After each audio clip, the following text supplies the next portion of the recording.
Coming up on your favorite podcast, another episode of PODpourri comes your way tonight on the pod. Zach and I debate a number of topics. I don't know if you'll call it a debate, but it's something. We'll talk Olympics, rehash everything that's taken place over the last 10 days, talk Simone Biles, talk U.S. men's basketball, talk U.S. women's soccer, whatever it is that we want to talk about. We're going to talk about it in terms of the Olympics. Then we will move to the MLB trade deadline, talk a little bit about the trades that happened, the trades that didn't happen. Also get into the Byron Buxton contract rejection, Kumar Rocker, who did not sign with the Mets. There's more on that story. There's something to talk about there.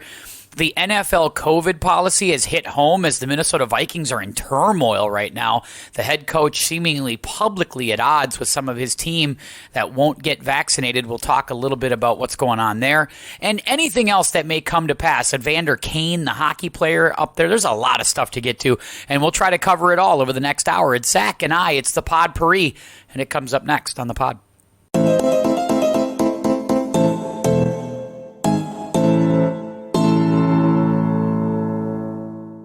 Hey, it's the Tim Anderson Podcast. I'm Tim. Just in time for the mask mandate in Northern California. I'm ready to take a trip in a couple weeks out there, and just in time for a new mask mandate. I tell you what, super excited about that. And alongside me tonight, my good buddy, softball coach extraordinaire, football coach extraordinaire, teacher, owner of the Packers. He does it all. Zach Nienaber. Zach, how you doing, bud? Good to be on again. I saw your mask mandate thing come up. I had some friends that were heading to Vegas who, of course, got there just in time for the mask mandate to start. Exciting stuff. Yeah, I'm going to run out. I'm just waiting for it here. I'm hoping we don't get it here. Obviously, Governor doesn't have nearly as much power as he used to on that stuff because he kind of gave some of that up here. But just waiting for it. People are freaking out. I do think in like 2-3 weeks you're going to see this peak and it's going to fall back around again. But, whatever. Yeah, I saw a few colleges around here added it in. So great. It's just great. This is the stuff that, I'm not listening to. I'm just over it. I couldn't be more over it than I am. So we'll just save it. You were busy this weekend. You were coaching a lot of softball. What did I read? 10 games you coached this weekend? Well, we had, I was with my one team the majority of the time, but I helped out a couple times with our other team that my daughter's on. So, but our 14U team had a good run in our nationals bracket and played in a lot of tight games and all day Saturday. I think we had 4 of them on Saturday alone. So that's a lot of time outside, man. Oh man. Yeah. Well, the best part, with the 8 a.m. start in Lakeville. Oh, great. And and our last one was at 6:30 at night, so we were there all day. And a little background music because you got the little guy dealing with some. Let me grab that and turn that off quick. Oh, you're good. So the little guy is teething at home too. You got softball, you got football coming, you got a baby teething, you got a Packers ownership situation that I'm sure is. I mean, at least that situation's resolved itself. But my goodness, it's been a busy time for you. Never a slow day over here. How much Olympics have you been watching? A decent amount. Watched the baseball team play this morning. And usually around this time at night, I'm flipping on and seeing what they're showing. Yeah, me too. Baseball, having baseball back and having softball back made sense. I'm kind of glad that it's back. It was cool to see some of those events again because I'm like, if you're going to have freaking skateboarding and 3-on-3 basketball, then we have to have we have to have softball and baseball back in.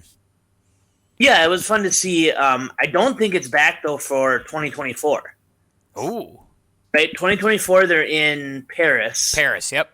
And it's out again. But then I think in 2030, they're talking about it being back because that's LA. 28, yep, 28, it's back in LA. Yeah. Playing at Dodger Stadium maybe or something? Boy, that'd be fun. How good would that be if you could put them on a good field for the gold medal game? You can put them at Dodger Stadium. You can put them at, UCLA for softball. I have been watching a fair amount like you. I don't know. I do feel like it's just a total buzzkill. I don't know. I think masks and no fans and just all the stuff that seemingly surrounds it just sort of made this I'm glad we had it. I'm glad we did it, but it does feel a little like Olympics light, like Diet Olympics. Yeah, I think the lack of fans hurts it a little bit. And then you also, I don't know about you, but we've touched on this a little bit. I feel like there's a lot of unlikable American teams. Oh, yeah. Yeah. And I know there's a lot of people out there that have drugged the politics of it all into it, but not even on that level, right? Like I'm as laid back in politics as probably anyone out there, right? Yep. But I just think when you look at some of the stuff where, the men's basketball team, the women's soccer team, even, we'll get to Simone Biles here in a little bit, but just some of it with them, I think there's been like a smugness to some of those teams, and they've been so good for so long, and it's some people are. I mean, I feel like they've lived to see themselves become the villain now. That's a great way to put it. I think these teams. I can just recall us, 6 to 8 years ago, like just rooting openly for that U.S. women's soccer team and really getting behind them. And now it's almost like as a country, we're sort of collectively rooting for them to lose. And I don't think something about Kevin Durant. I just don't think people like Kevin Durant. Like I don't think people like James Harden. I don't think people like Kevin Durant. And I think it's much easier to root for the underdog. Like we have become, for lack of a better term, the bully on the block, the bane, if you will, and that's it. And I think now you're rooting for other teams to come up and beat us because there's sort of an undeserved sense of accomplishment with some of these folks, maybe. And maybe it's deserved, I don't know, but I think people are kind of like, maybe that extra year allowed people to get bigger than they were, and now we're at this oversaturation point. I don't know. Yeah, I think Durant is unlikable, and I think a lot of that stems back from the way he went about things when he went to Golden State, when he had all the burner accounts. That's part of it. The basketball team, I like the idea of cycling guys out every 4 years. Yeah, I do too. I think that's important, and having different guys in there and different experiences. But I don't know. There's just something about it, like just watching. It's not maybe it is because they've become too big, right? Like we know all of the gymnasts, we know all of the soccer team. We know these people, and they're not the amateurs that we've come to love. I don't know. There's just something missing. I think the pros thing doesn't bother me because, like, obviously you and I were same age for the Dream Team and even Dream Team 2, right? The second team in 96. 96 Olympics was my favorite Olympics I've ever watched in my life because I was 15 and I loved Michael Johnson. And, like, it was just really easy to get behind, like, the women's gymnastics team. Like, it was a super likable team. And I liked all the guys on the basketball team. It wasn't the same as Dream Team 1, the greatest team ever assembled, but it was still fun to watch, and they were still dominant, and it was really incredible. This group, though, I think goes back to it's the NBA, I think, is really watered down. I think the world's gotten a lot better. And these guys, let's just face it, aren't as good as the guys that played 20 years ago, in my opinion. And I think what you're seeing a little bit too is the style of play in the NBA is not translating as well to the international game because it's more physical. They're allowing more contact, things like that. And I think it shows maybe a flaw in the pro game here. And we touched on it earlier when we were texting with baseball. Baseball's in the same boat. Yeah. They lost to Japan today, and extra innings starts and you get runners on first and second with nobody out. And the USA just goes, strike out, ground out, and I think a little pop up and the inning's over. And then Japan comes up and they get a bunt down and move them both over, and the next guy hits a fly ball to right field and the game's done. And so I understand some of the analytics stuff, but I think that, the game changes when you can win the game with one run. Yeah. And that's when you have to be able to bunt and do some of those other things. Yeah, I think, there's an aesthetics to this. Like, there's a reason why people bunted for years. I understand that the analytics say don't bunt, or the analytics say don't shoot a 15-foot jump shot over the three-point shot, because they say, well, two's not worth as much as three, and over time you're going to make more threes than the 15-foot jumper. And I'm like, I respect that. But there is a time and a place where, like, common sense you have to be grounded in the numbers. I'm good with that, right? It's good to be grounded in statistics and percentages and odds. It's also good to just have feel and to have, like, good athletic instincts. And I look around at the basketball team, I look around at the baseball team, and I don't see a lot of, like, natural basketball or natural baseball instincts. And I think that's what gets exposed in things like this. Like, at the Olympics, you look around, you're like, oh man, like, the guys from France, just like, they haven't played together that long, but here they are setting screens, rolling off the screens, and they're moving to different parts of the floor, and there's motion and there's movement, and the ball, they're moving without the basketball. They're not just watching the ball. It's like amazing how that just works, but that's feel. That's not an analytics. That's not numbers. And I look at the USA team and I don't see any of that. Like, I just feel like it's a collection of one-on-one guys, and it doesn't translate to winning basketball on the international level. They won't win a gold medal. They might win this year, I don't know, but consistently, long-term, they will not win playing this style of basketball. Yeah, I think that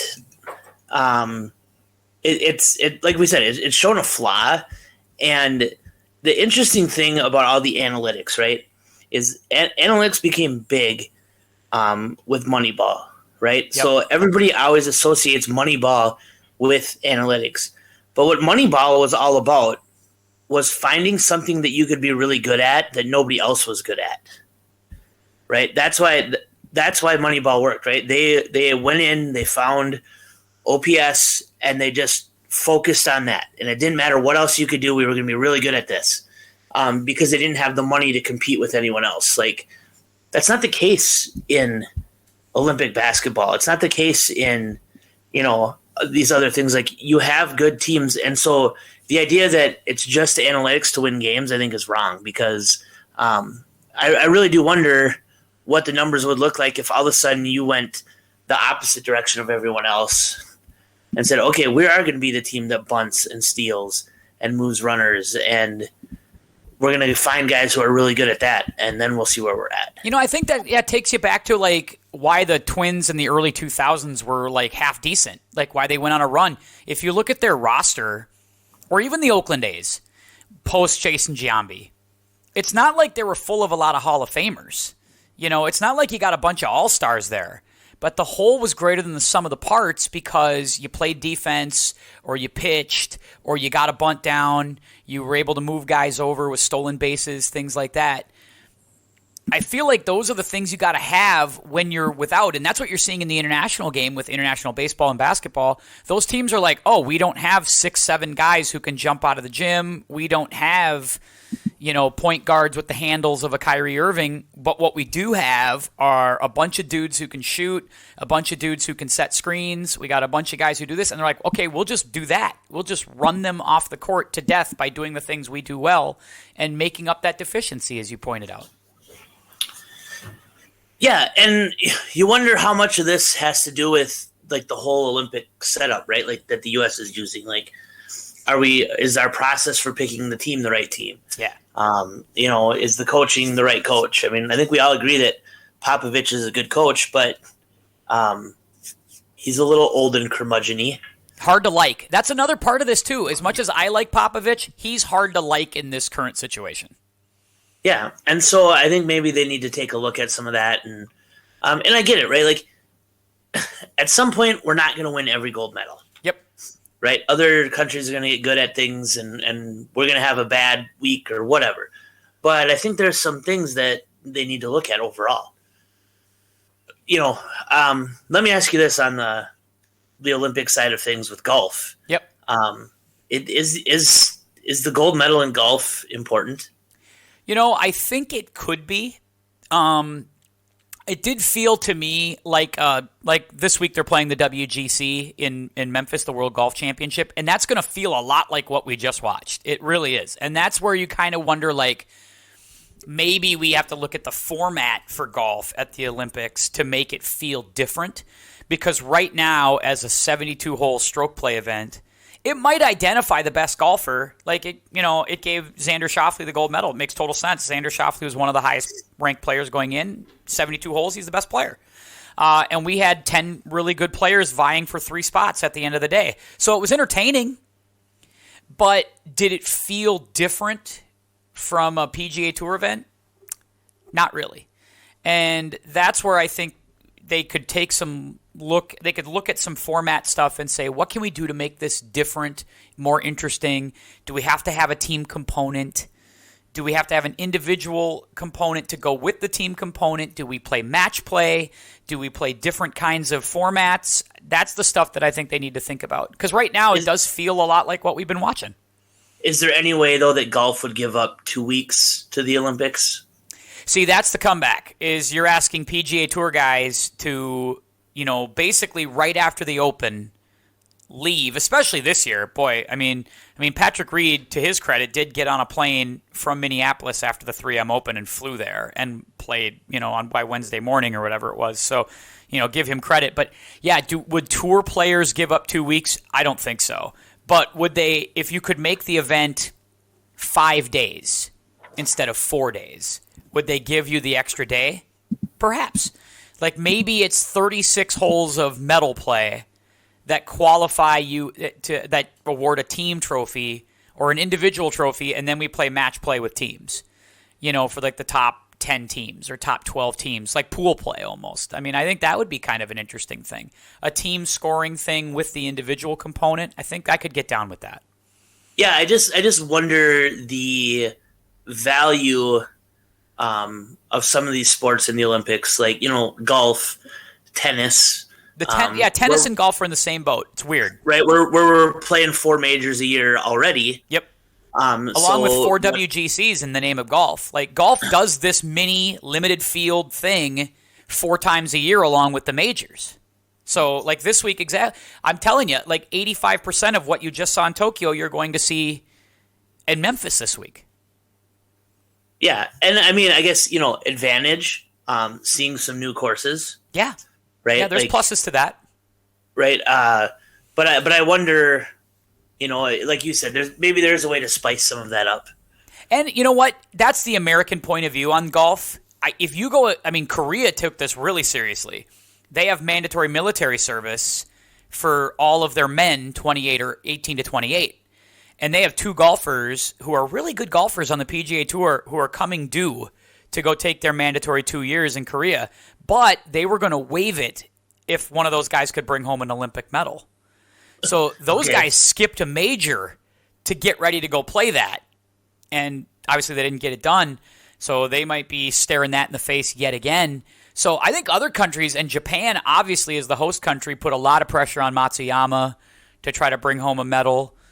There was plenty of pressure there. I think like the world took it seriously, and it was probably good for a country like Slovakia that I think they're in all the TVs. I guess the golf got pretty good ratings in Slovakia for the first time ever. They might be producing Slovakian golfers, based on what they saw in the Olympics this time around. So I see from a worldview why you do it, but as an American, you could see how you could get bored with that pretty quick. Yep. Let's chat a little bit about the Simone Biles story. That's probably the story of the Olympics, right? It's kind of hijacked much of the first week at least, right? So much was made. And there's a lot of reasons why, obviously, but I want to just hear your opinion kind of unfettered about it first, and then maybe we'll go back and forth.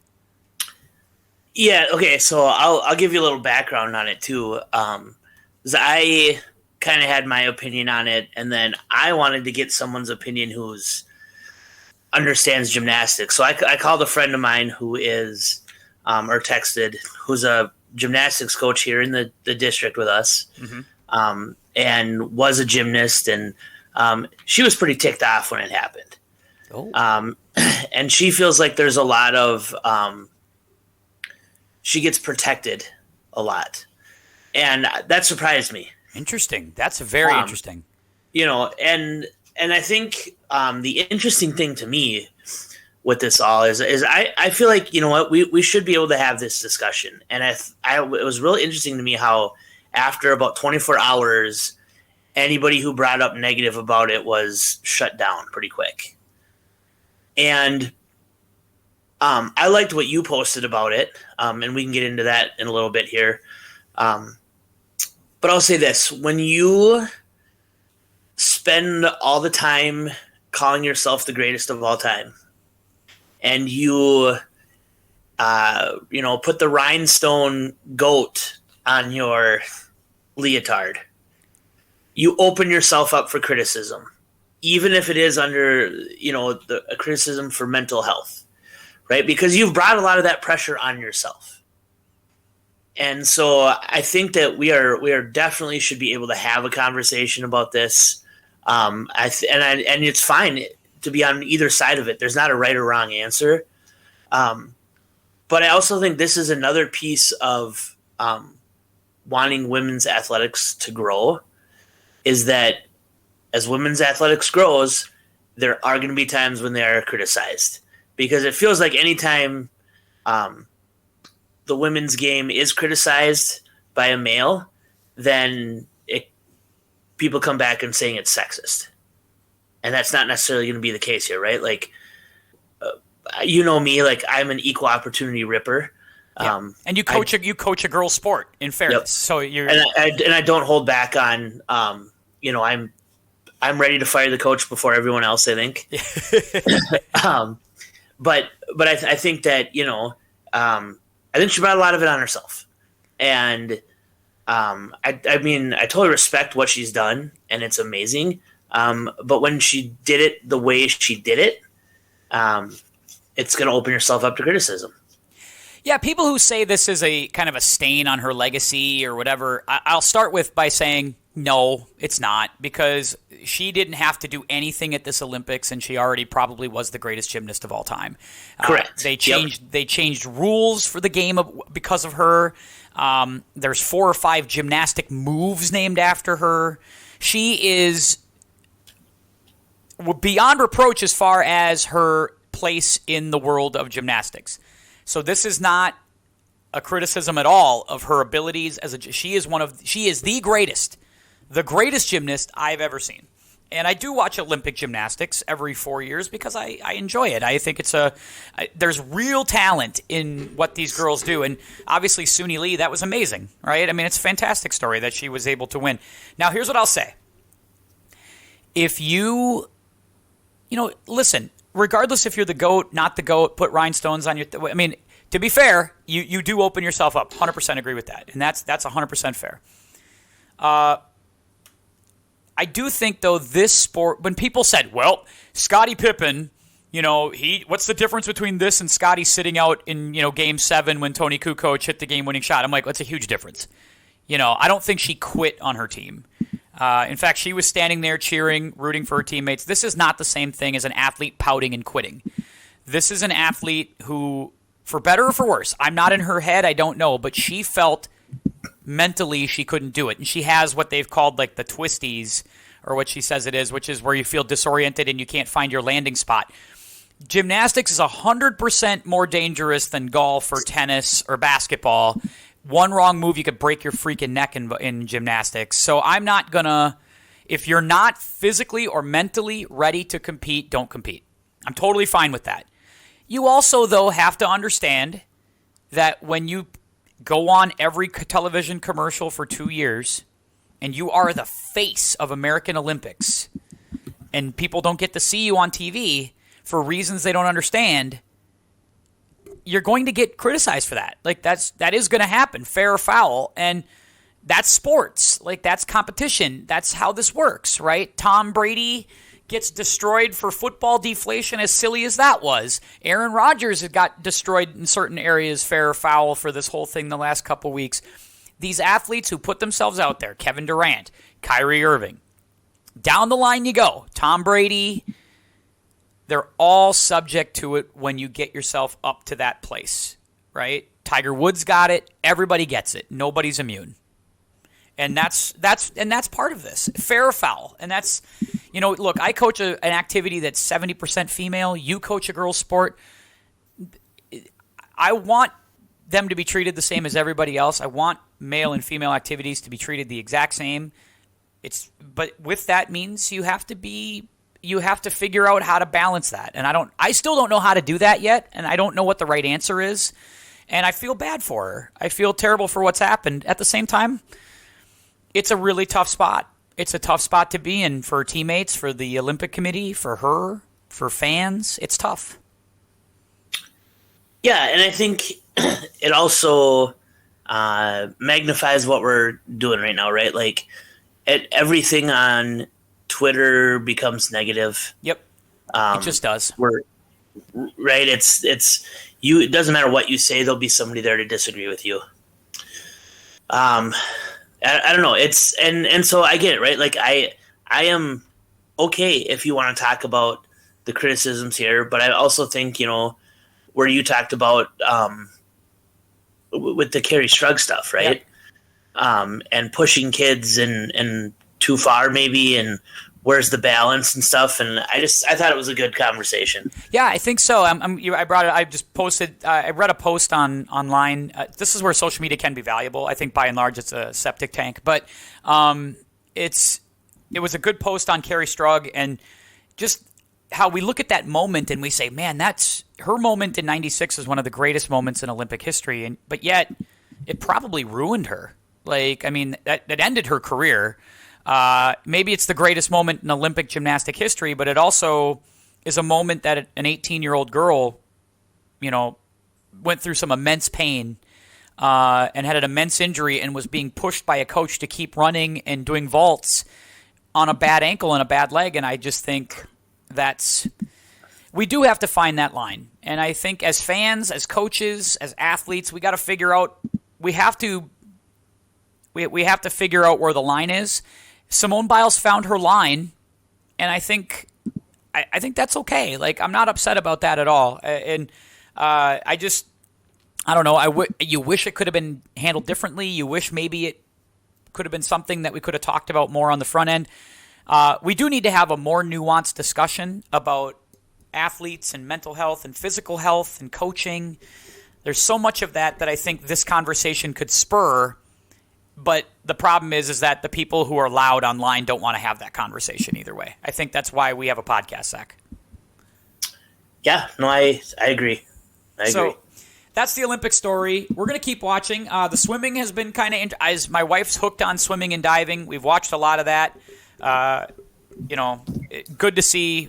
But we are down. We're like third in the medal count right now. We're behind China and Japan in the medal count.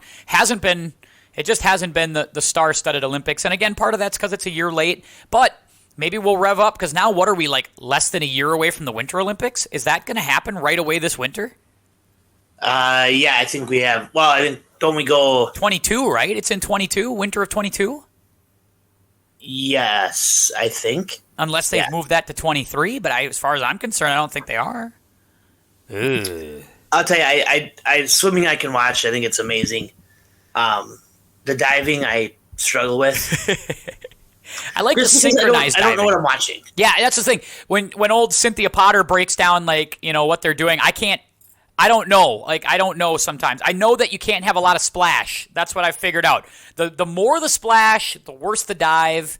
Although I did see the one girl who went on the springboard the other night and missed her step and just went in feet first. Like, just said, that's it. I got nothing. I'm just going to flop this one into the water. And that's always interesting. Yeah. The other thing I would like from the Olympics, and I don't know if I mentioned this last time we talked, but is I just want a regular Joe in every event. Right? Because, and here's why, right? Like, they go swim, right? And you got 8 lanes swimming, 200, and they all finish within 2 seconds of each other. Yeah. And so you don't realize, like, how great that really is. Yeah. Until, I'm flopping in the water next to him. The recreational... or Tim Anderson is running the 100-meter dash.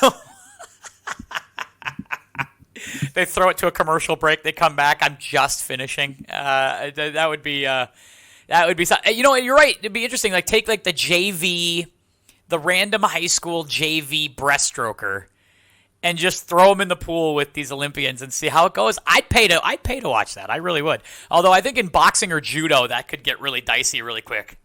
We had a good debate of, this is at football where we had a clinic or something, and the coaches were talking about team handball. Ooh. And could the football coaching staff score 1 goal in handball? And I was like, definitely. Like you watch the scores, it's like 38-35. Oh yeah. I'm like, oh, we could get 1. We're not talking about winning a game. We're just talking about getting a goal.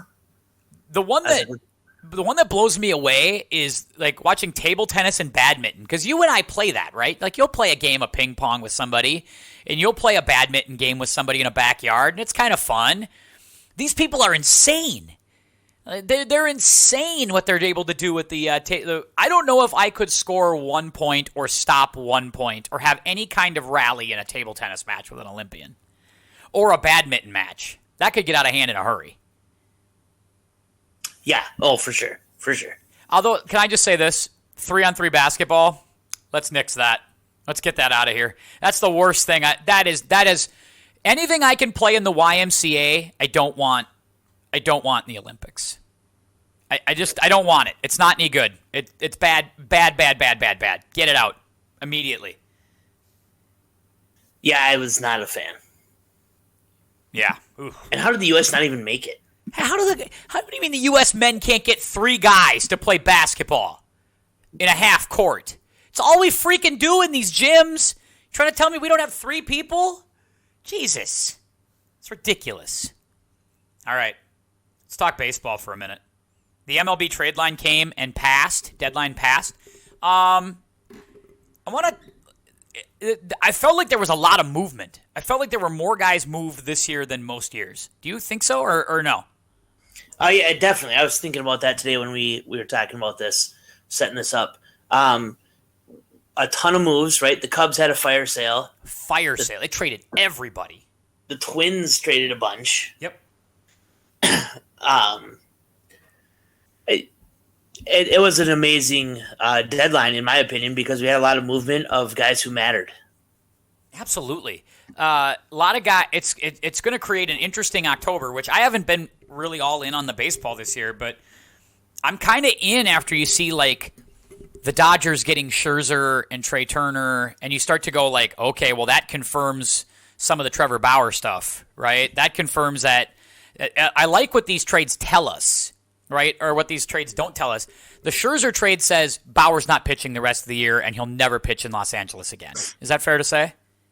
Yeah, I think so. I even read a report that like guys like secretly have kind of went to the management saying like even if he gets off the list, we don't want him back on the team. So, what was your favorite Trevor Bauer moment? Well, my favorite was when he turned around and chucked the ball into the stands in Cleveland, but I don't know, man. It's how south that went in a hurry.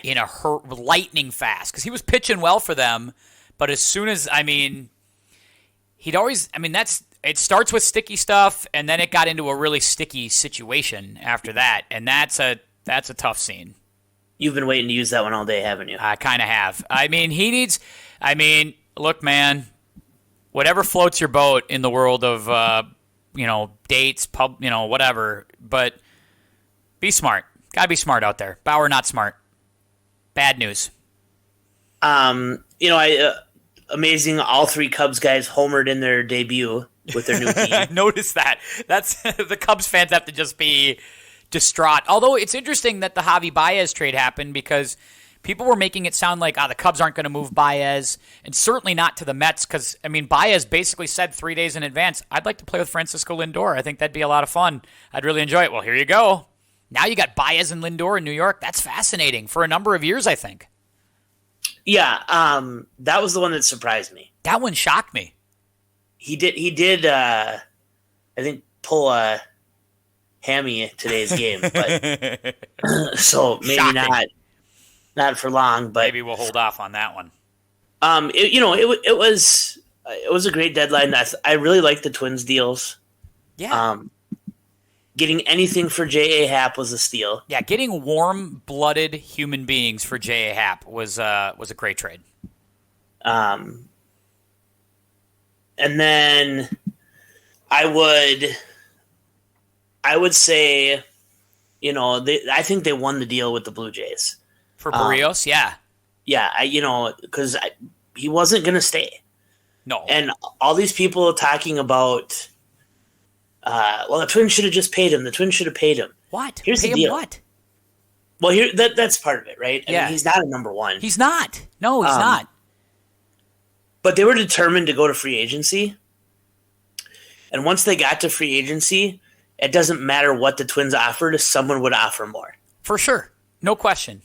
Right? Especially a team that's starving for a frontline, a two-starter. Like, as I try to tell people, like, we keep trying to shoehorn Barrios into this ace position, and he was here 9 years, and he was never an ace. Like, he was a good pitcher, a good, solid pitcher with good stuff, like a number 2 guy, never an ace, and therefore I don't want to pay him ace money. Plus, with pitchers, I think you got Barrios' best years. Like, is Barrios going to become a 22-game winner now that he's out of there? I don't think so. I mean, I don't see that. Maybe, but I don't think he gets to that point. I mean, I was excited, right? Like I was ready to see him come up. I actually, back when we had season tickets together, I had tickets to that game, his first start, and it was 40 and rainy out. Yeah. In like April. I do remember that game. And I was literally like, I would not go. I would just have stayed home that night, but he was supposed to start. So we got to the stadium and then sat through a rain delay at the start, right? The game started a half an hour late to watch him pitch. And he was okay the first couple innings. Then it was kind of like fell apart in the fourth or something like that, I think. And he just never really materialized into the guy that they hoped he would be. And he'd always have those Augusts where he just fold. Yeah, fell off a cliff. He just, big games in August, you need him to throw 7. You just felt like he could never do that. And like you could never count on him in a playoff game to win a game. Yeah. I think it says a lot that game in New York a couple years back, they went with Irvin Santana, and they didn't go with Barrios. And it's like, Irvin Santana got lit up like a Christmas tree, but it was like the fact that they chose to go with Irvin Santana over Barrios, who has better stuff, I think tells you everything you needed to know. And it's like, you're going to come back and tell me I got to pay Barrios 5 years and 125 or 5 years 200 or 7 years 200. No, I'm never going to do that. Just like I didn't want to do that with Johan Santana, and I'm glad we traded him. We didn't get anything for him, but you move the guys at this stage because you can't pay them and you shouldn't pay them. Yeah. And that's, I mean, it gets people frustrated with the team, with, the Twins, and I keep hearing people yelling for a salary cap, and,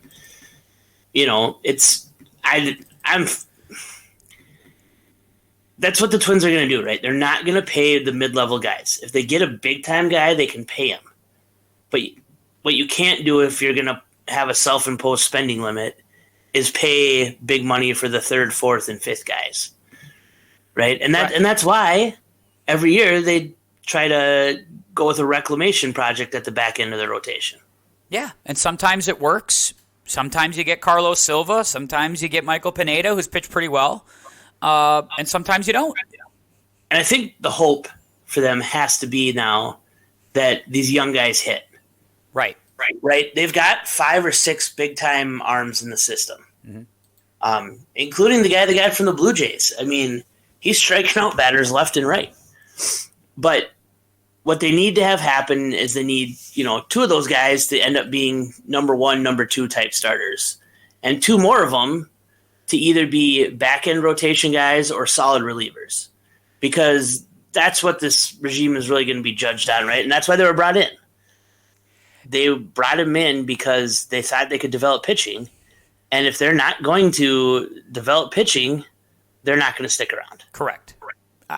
Here's my worry for you, a little devil's advocate. All these teams that are losing decide to sell because they're shedding salary because they anticipate a work stoppage with labor negotiations this offseason. How possible? First of all, are you in on labor? Do you think that will happen? And do you think some of these selling off of these expensive parts to like rich teams like the Yankees who can eat salary, the Dodgers who can eat salary, the Phillies who can eat salary, how much of that plays into that, you think? Yeah, I believe that teams are doing that. I don't know that it's the right move. I don't know that that's the way you want to go about things. And I also say, you know what, if everybody else is just kind of folding on the 2022 season, because they're not going to miss a full year. No, that won't happen. You're right? After having a shortened year from COVID, there's no way that they lose a whole another year. Nope. I don't believe that. So they're going to play something. So I say, like, why? Like, if you're the Twins and you thought you were close, like, that's the time to go pay extra for someone. Right? It's a shortened year. It's not even going to cost you a full thing. Right. Like, that's the time to try to trade for someone. But they I think, realized, like a lot of us had before, they're not close right now. They're not as close as people thought in April. Certainly I thought, right? I felt like coming in, I felt like they could hit, and they did. I mean, they have hit. Nelson Cruz hit. He hit. Donaldson hit. Guys have hit. Arise hits. Kepler's okay. Buxton was off the charts early, and now we haven't seen him, and we'll talk about him in just a second. They hit, but the pitchers can't pitch. And even Matt Shoemaker came out recently and said, the Twins pitching staff, like, they're screwing me up. Like, they want me to do stuff that I just physically can't do. Like, that's not me. It's not who I am. Well, right. That was the whole, remember that first year or two with the new regime, they were talking about the pitching coach, and he was unlocking your knee or whatever it was, and all of a sudden these guys are throwing a couple miles an hour harder, but they took this approach to, like, well, we can do that with anyone. And I think we've learned that that's not the case. So I think that for the Twins, I would hope that they find a way to pay Buxton, but it doesn't look like they're very serious about that. That first offer is not requisite. Not requisite. They offered him 7 for 73. That's, I mean, come on. That ain't getting it done for Byron Buxton. And that's not even saying like Byron Buxton has earned a big time $200 million contract. I haven't seen enough on the field, but we all know that he ain't getting that. If he went on the open market tomorrow, he wouldn't get no damn 7 and 73. Right. He's going to make way more. Right? I mean, he's going to make at least $100 million, right? Yeah, absolutely. Yeah. If Donaldson got 4 years, 91, and he can do less, I mean, he does hit well, but he's not a great fielder. He's hurt just as much as Buxton is, and he's older, then why the hell wouldn't you at least start there for Buxton at 4 years, 91, or 5 and 110? Something like that. My question is, right, why would the Twins even make the offer that they made? Because they got Polanco and Kepler to take those kinds of deals early on. Maybe they thought they could do that here too. Or maybe they're not serious, but at least they can say they offered something. I'll tell you this. I wish they would have dealt with Kepler. Oh, yeah. I think they missed out on getting him, although the market may have dried up a little bit when the Yankees got Gallo. And I thought that was the team. You should have been calling the Yankees every day until they took him. That would have been my move. Yeah. Schwarber, when he went to the Red Sox too, kind of same thing, right? It really became an arms race in the East. They could have unloaded a lot of pieces. They got rid of Cruz, and they got something back for a 40-some-odd-year-old designated hitter. Very nice. And I agree with you. I like the Barrios trade, like the J-Hap. That's fantastic. But you're right. There could have been more. They could have moved. I mean, people were like, why didn't they trade Donaldson? What team was going to take Donaldson at that point? He's got 2 years and $50 million left or $40 million left. Nobody's going to take that deal right now. Right. And if you're the Twins, and you don't want this to be a 4-year rebuild, then he's a guy who can help you a little bit this year and next year. Because, I mean, let's be honest here. Okay, you're going to have Donaldson. They have Buxton for another year, unless they do something in the offseason. Yep. You still have guys like Arise who can get on base. I'm sure they're hoping for a little more out of Sano, but there's still some talent there. Yep. The thing that I don't get, everyone seems to love Kepler. Yeah, I kind of like Kepler, but yeah. And everyone hates Sano. Yeah. And their numbers are not that far off. I think it's just the strikeouts on Sano. The Sano strikeouts are, it's not that he strikes out. It's that there are at-bats where he does not come within 5 feet of hitting the baseball. But what's the difference if you strike out or just ground out to second, or you know what I mean? Like, yeah, I mean, a ground out could be productive. Negligible. I just want to see him put the bat on the ball a little more.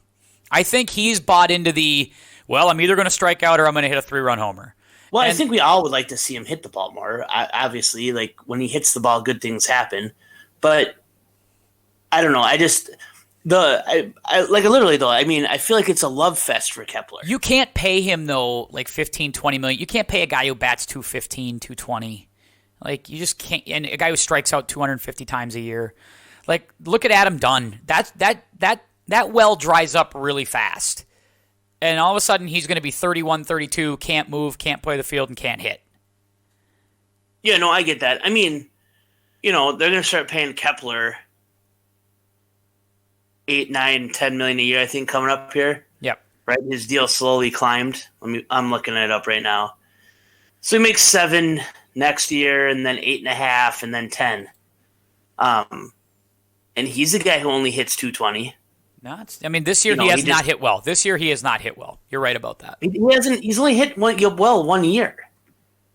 What did he? Yeah, because I'm willing to throw out the last year, the 60-game season for everybody, good, bad, indifferent. I'm willing to throw that out because I think it's a small sample size. But I feel I don't know. Maybe you're right. Maybe it is just a feeling. Like I feel like Kepler has bigger hits and bigger spots. Maybe I'm wrong. Let me pull it up.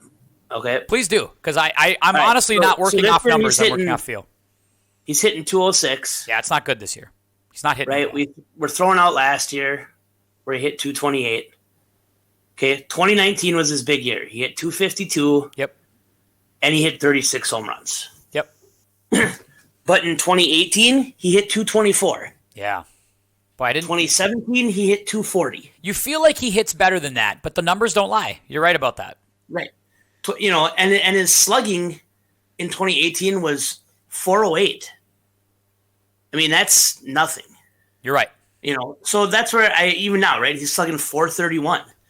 So I think that there's some perspective there. Like, and like I said, everybody panics about the strikeouts, but I don't know. I think they have a chance to be decent if they can figure out some of the pitching stuff.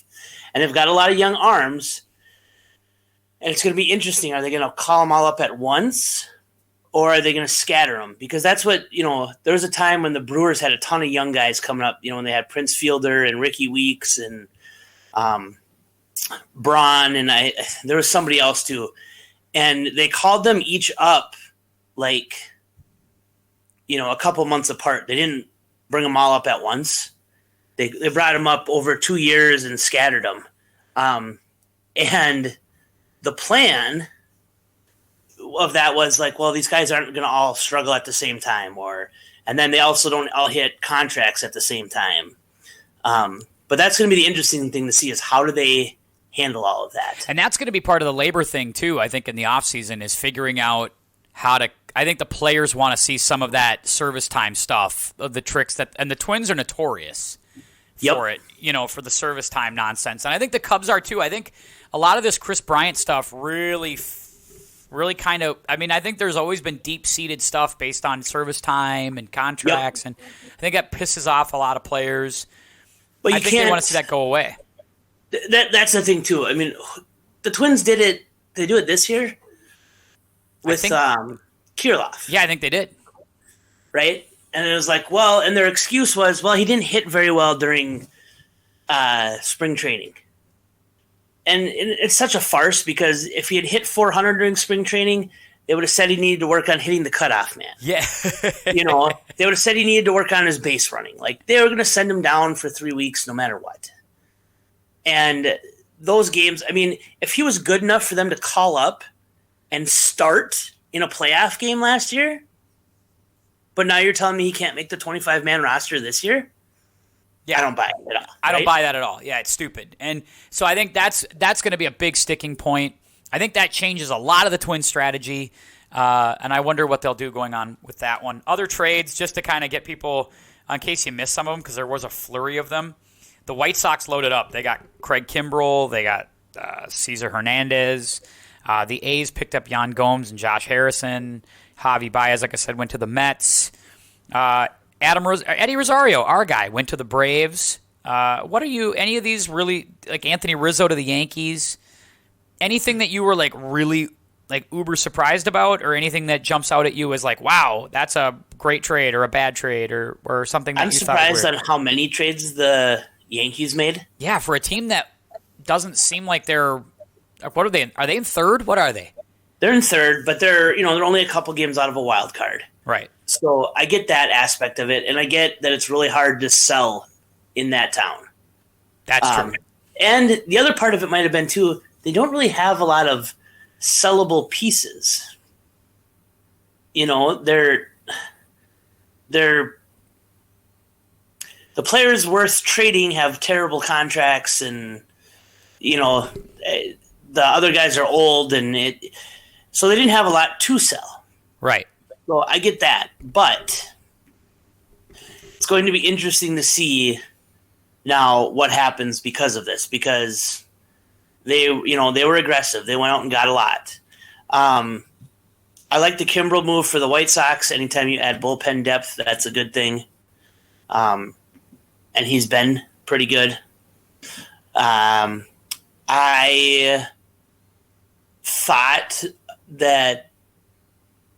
I thought that there might have been some more moves from some of the NL teams.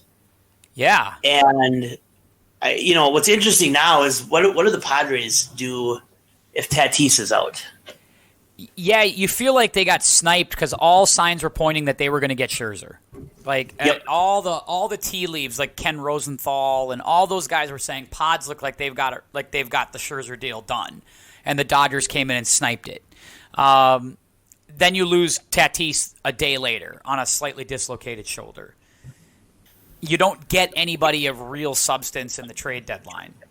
Other than Adam Frazier. That's not to say that he's nothing, but yeah, I think actually an interesting Twins name was their shortstop, right? Simmons didn't get dealt, and now, right? And I thought that he might go somewhere, not for anything big, but there's really no reason for the Twins to hang on to him. You're right. Right? He's not going to come back next year. He hits 200, 220 at most, and he's taking at bats away from young guys. So, right, trade him for a dog and shoot the dog. But that's and he's still on the roster, right? And the trade stuff too changed, right? A couple of years ago, right? So we don't have this waiver wire late trades like we used to. Yeah. Remember, right? We'd always have the trade deadline, but then we'd have a whole nother. And maybe that's why it's busier now. Maybe that explains it, right? Yeah, that might be part of it. But I would have thought that he would have gone somewhere for someone just to be like, just for this case exactly, like, hey, I know we have Fernando Tatis or the other Tim Anderson, but maybe we should get this guy just to stash him on our bench just in case. Because now it's kind of it's definitely a glaring weakness for the Padres. Yeah, and the Padres they became the third best team out of three in that division, with the Giants getting Bryant and the Dodgers getting Scherzer and Trey Turner. Like, as all these teams start to get back healthy, the Padres might be the odd team kind of out here, as much as everybody kind of likes the Pods. And I do. I love the Padres. I want them to be in the playoffs at the end, but I just think they got – and it may not be for a lack of trying. The fan base is going to be like, oh, they didn't make a move. might have almost made a ton of moves. It takes a lot to put these things together sometimes, and you got to have the pieces. Yeah, it's a lot easier for us to talk about all the moves they should have made than what's possible. What it's easier for fans to talk about trades, right? Yeah. Can't wait. Always got the idea. We're going to talk baseball a little bit more as we get closer to playoffs. And also, this offseason is going to be really interesting for baseball. I mean, I want to see what they do differently.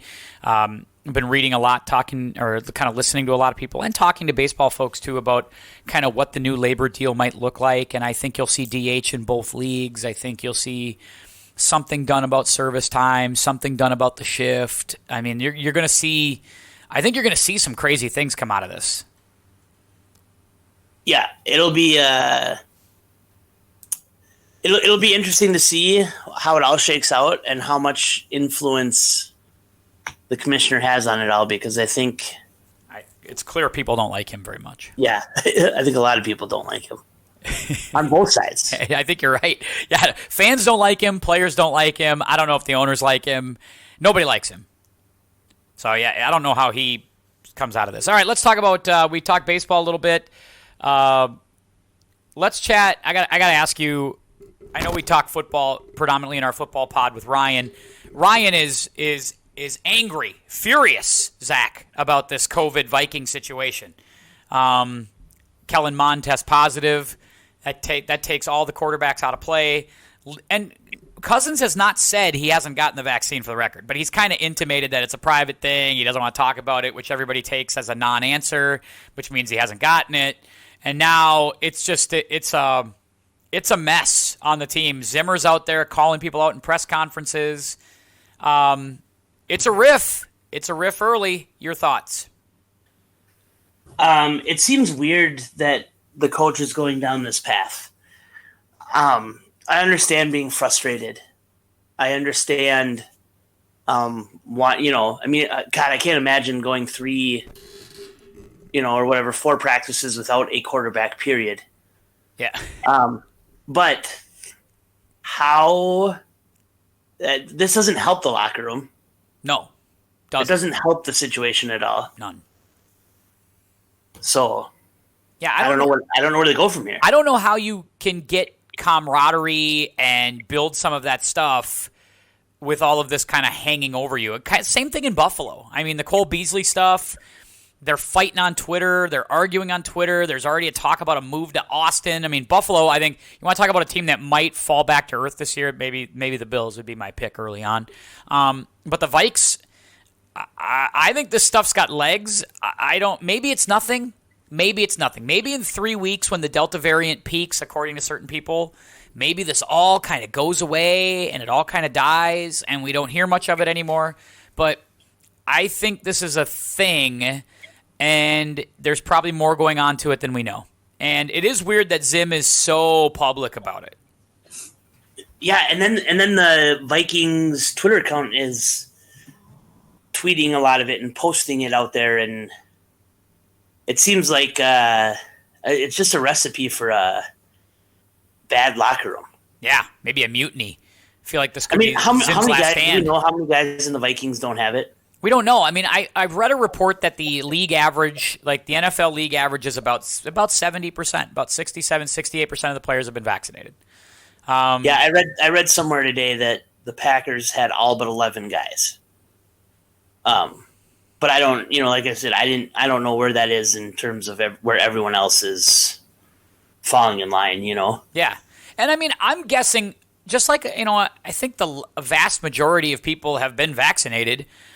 It's obviously a pretty loud minority that's being heard right now, and they are some pretty notable players. And the thing that I think might be pissing people off is that it's not as easy as just a bunch of Trump guys or a bunch of Republicans.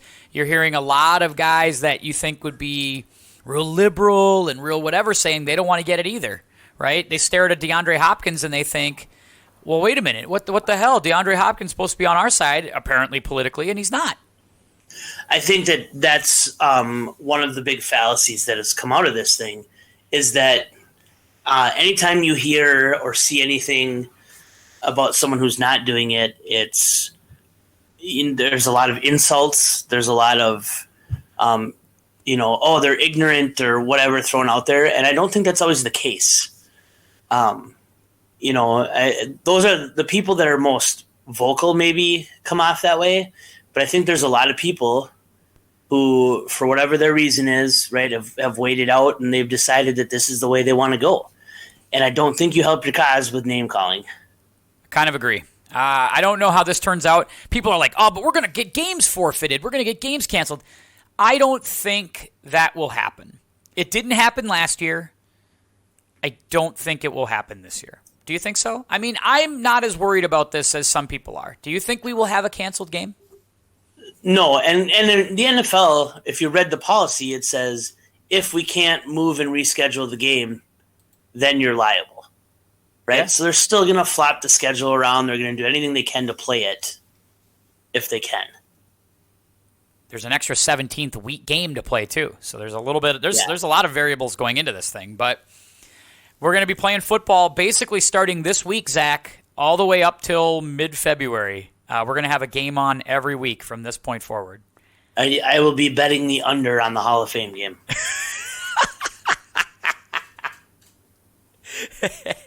Will they run over-under 7 different offensive plays? Will it be run right, student body left? I mean, I can't imagine they're opening up much of the playbook for this.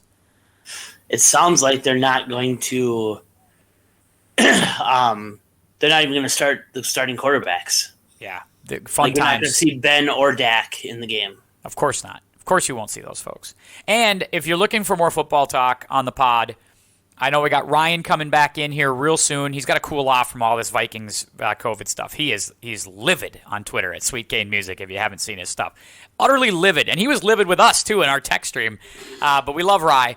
And Rye's got a lot of opinions. But we're going to have an NFL over-under pod. We're going to have a couple of those on the NFC and the AFC in the next couple of weeks as part of our preview football pod, our back-to-football pods.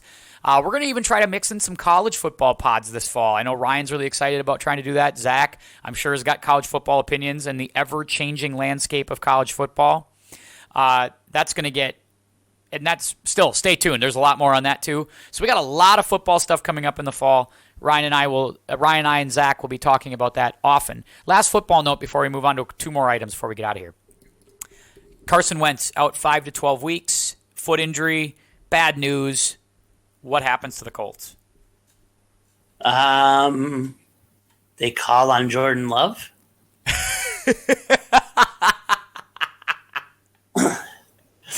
You're an owner of the Packers. Are you picking up the phone for Jordan Love phone calls right now?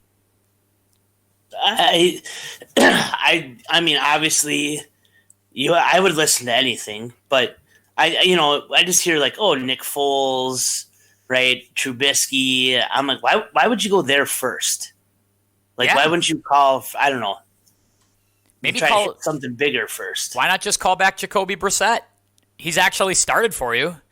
Like, he probably could show up and be okay right away, wouldn't he? Wouldn't that make sense? Yeah. I think there's a lot of options that I would explore before the ones that are being floated out there. But maybe they have, and then that's why these are being floated. I don't know. I think the Colts are in trouble, though. Oh, yeah. Are they going to go into the season with Eason? Yeah, they can't go in the season with Jacob Eason. Can't do it. But I don't know how you feel about Nick Foles either, though. Like, I don't love that. Like, that doesn't excite me at all. But Jacoby Brissett, at least, I think, could be serviceable for 4 or 5 games. Because it's 5 to 12 from right now. So that you got 4 weeks of preseason.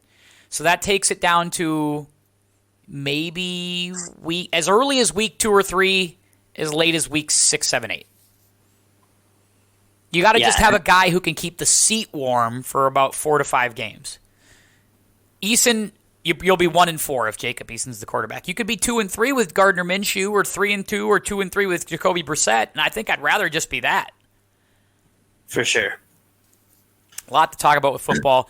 Hey, you and I, wrestling guys, we have to talk about this real quick. Bray Wyatt released by WWE. Favorite Bray Wyatt moment, and where does he end up in an AEW ring anytime soon? I heard Mick Foley said that he's been going through some stuff in his own life that he probably will just take some time off here to recharge. but I think we'll see him back in the ring, and hopefully not with such a gimmicky character. I agree. I think that's run its course. I'd like to see him just come back and be just an ass-kicking guy. He's the most creative guy they had in the company. He was fine as the leader of the Wyatt family. Yeah, absolutely terrific. He's great. Like, kind of cultish, hickish guys. So I don't know. They've done a great job with Reigns. I think Roman's been fantastic to watch on TV. Pat McAfee's been brilliant as a commentator on SmackDown. He's made that totally watchable over the last couple of weeks. Even Cena's more likable now. It seems to be working. So I'd love to see Bray Wyatt back sometime soon. Zach, we've done an hour. We've covered a lot of ground. It's been great. What a potpourri. I feel like we've really healed the world here today. It was good to get a few things off our chest. Yeah, how do you feel now? You feel better? Oh, yeah, for sure. All right, I'll see you later, All right, bud. Football pod on the way next time. Thanks, Zach. I appreciate your time today, and that will do it for the podcast. I hope everybody enjoyed it. Thanks for listening in. We appreciate you. As always, you can find us Spotify, Apple Podcasts, Podbean, of course, Tim Podcast at podbean.com. You can find me at Tim Anderson Pod on Twitter. I don't tweet a ton because I think Twitter's a cesspool, but I'll tweet occasionally. And obviously, you can find me on Instagram at Mr. Tim Anderson. You can send me an email at timpodcast1@yahoo.com. I will read whatever you send. Of course, school appropriate and preferably legal and all of that jazz. But for Zach, for Tim. We'll see you next time. Keep your head up, and we'll see you.